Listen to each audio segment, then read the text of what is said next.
राधे राधे दोस्तों। श्री कृष्ण और श्री राधा रानी एक दूसरे से अलग है ही नहीं। ठीक वैसे ही जैसे शिव और हरि एक ही है, भक्तों के लिए वे अलग अलग रूप धारण करते हैं, अलग अलग लीलाएं करते हैं। श्री कृष्ण के जीवन में श्री राधा रानी प्रेम की साक्षात मूर्त बनकर आई। ऐसा प्रेम जिसे कोई माप ही नहीं सकता। संपूर्ण ब्रह्मांड की आत्मा श्री कृष्ण है तो स्वयं श्री कृष्ण की आत्मा राधा जी है। पर क्या आप जानते हैं कि कृष्ण की आत्मा स्वयं राधा पर ऐसा भी हैरतअंगेज आरोप लगता है कि एक बार श्री कृष्ण ने राधा को कभी संतान ना होने का श्राप दे दिया था।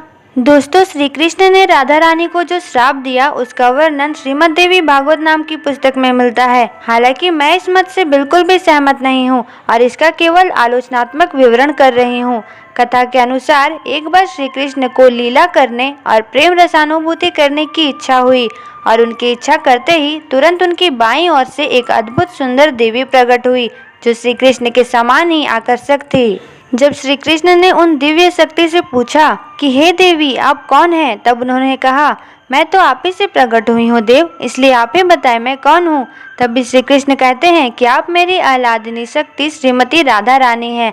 मैं आप ही का गुणगान क्या करूँगा, आपका विवरण और आपका मुख दर्शन मैं हमेशा क्या करूँगा। तब राधा रानी तुरंत श्रीहरि के चरणों में अर्पित करने हेतु फूल लेने के लिए दौड़ी। इस प्रकार रास विलास करते करते एक दिन श्री कृष्ण को ऐसा महसूस हुआ कि उन्हें सृष्टि के निर्माण करने के लिए और भी अनेक कार्य करने हैं। तो कथा में आगे बताया जाता है कि सर्वेश्वरी श्री राधा रानी जी के मन में एक पुत्र पैदा करने की इच्छा हुई। राधा रानी ने जब ये कल्पना की कि मेरा भी पुत्र होना चाहिए, तभी उनके शरीर से एक दिव्य पुरुष प्रकट हुए। परम सुंदरी का पुत्र भी परम सुंदर हुआ। एक दिन उस पुत्र ने जमाई ली। तब राधा रानी को उसके मुख में पूरा ब्रह्मांड समाया हुआ दिखा। उसके मुख में पंचभूत, आकाश, पाताल, वन, पर्वत, वृक्ष, अहम तत्व, अहंकार, प्रकृति, पुरुष सभी दिखाई दिए।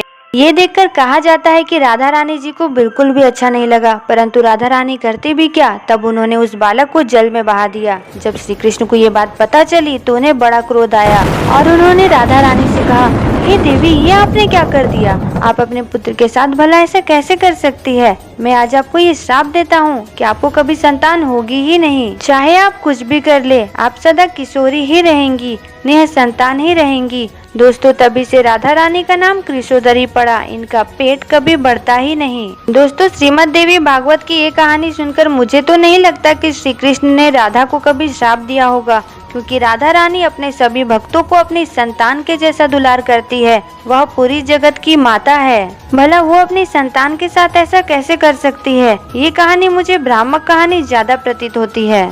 दोस्तों, आपका इस कहानी के बारे में क्या मत है, कमेंट में जरूर बताएं और ऐसे ही और वीडियोस के लिए मेरे चैनल को सब्सक्राइब जरूर करें।